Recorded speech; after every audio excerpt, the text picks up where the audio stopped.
Hello, we are at the end of Q1 2021. Can you believe how fast those 3 months flew by? And the market is so incredibly strong right now. Huge buyer demand and not enough inventory is still the theme of what we're experiencing in our market. So where are we right now? We have 39 homes that are active on the market. 6 of those single-family homes are over $1 million, and 7 of them are new construction at Stallion Ridge. That doesn't leave a lot of houses on the market right now for buyers, and you can definitely tell there's a lot of buyers. I recently listed a home at 50 Chase Hollow, and my clients kept getting pinged every couple of minutes with another showing. We had well over 90 showings on this property. We were listed at $589,900, and the buyer demand was really strong.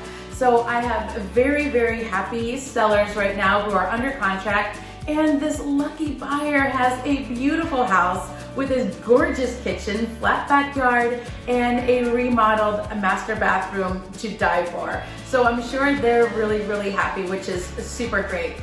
So basically right now we're experiencing about $188 a square foot. Compare that to where we were all of last year at about $179 a square foot.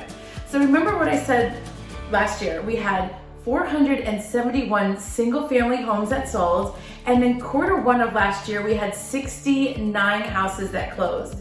Where are we now with that? 89 houses have already closed, and we have 89 houses under contract. So we are definitely getting product on the market, and it's selling super fast. We are definitely in a seller's market. Anything under a 6-month supply is a seller's market. And in fact, we've been in the seller's market for a few years, but not with the demand that we have and what we're seeing right now. So we have less than a month's supply of inventory on our, in our market right now, which is, again, it's a seller's market for sure. And if you're a buyer, you know that. You know you have to be extremely prepared right now. So where are we in terms of, we talked a little bit about a housing bubble. Are we in a housing bubble? No, we are definitely not in a housing bubble. And I do think that people are really paying attention to the appreciation levels of what we're experiencing. And, appraisers are still being really cautious. And you have, agents who are advising their sellers, not to stick your home on the market for a crazy price because you actually might not get it.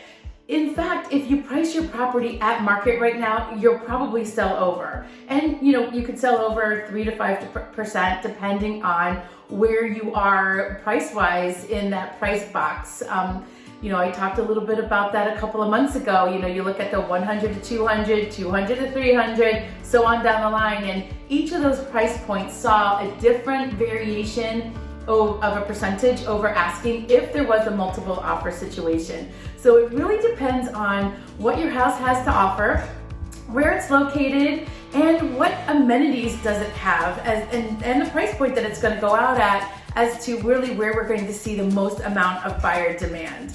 So if you want to know any more about the Glastonbury market, or if you live in a different market and you just happen upon this video, send me a DM or give me a call or text. You can reach me at 860-818-3610, and I would love to talk to you about the market. I have been totally geeking out on all of the data, and it's amazing what's happening right now. Remember, we were the only state in the nation that did not recover from the 2008 debacle, and we are finally appreciating, which is great for everyone. Take care and enjoy your spring market. Hi, it's Linda, and I'm here to talk about the question of the week. This is escrow.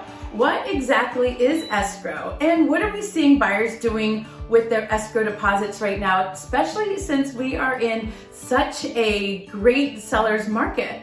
Okay, so your escrow is the amount of money that you, the buyer, are going to put down as basically a deposit on the property while you're going through the contract. And it's there kind of as an insurance policy to the seller that you're not going to default. And if you do default, the seller could claim your escrow deposit.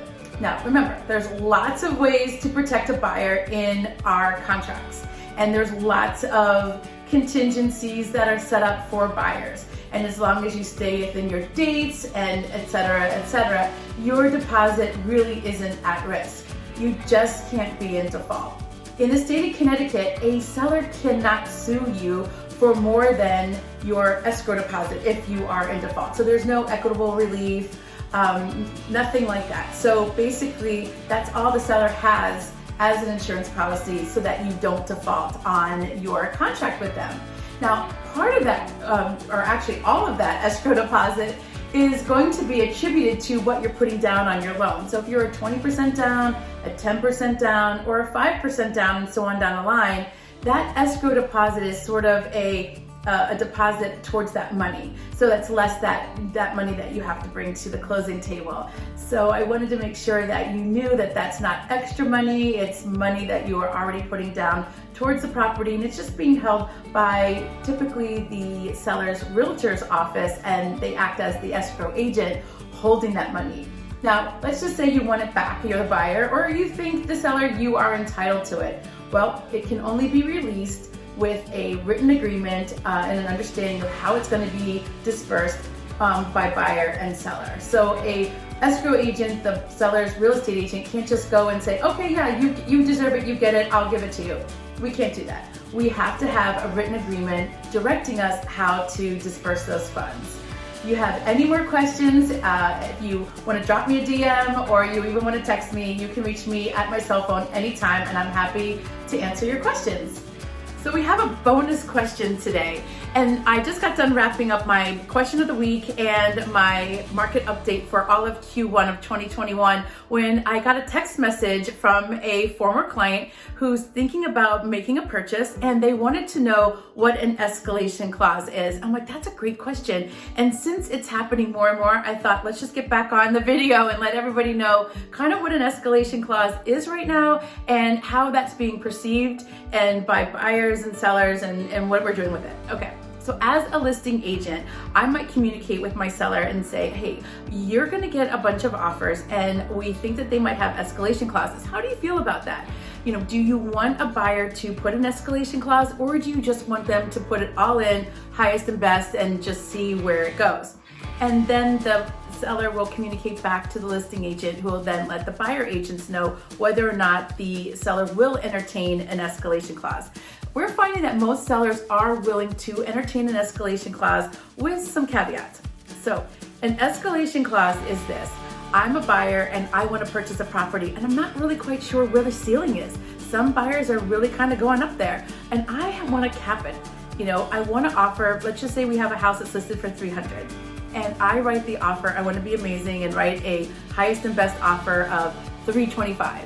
But I'm willing to go up to $340 if there's more offers over the $325, but I just don't know how many offers and where they're going to go.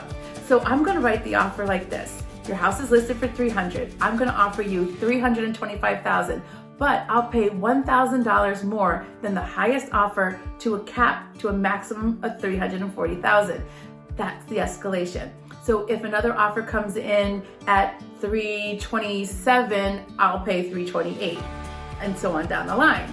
So the issue with an escalation clause when you are a seller's agent, especially if you have a really hot property and you have a lot of offers that are being, brought in on that particular property, you almost need a NASA degree, or you need to be a NASA engineer to figure out the numbers and who's higher and does this one trump that one and where's the cap and where's it stuff.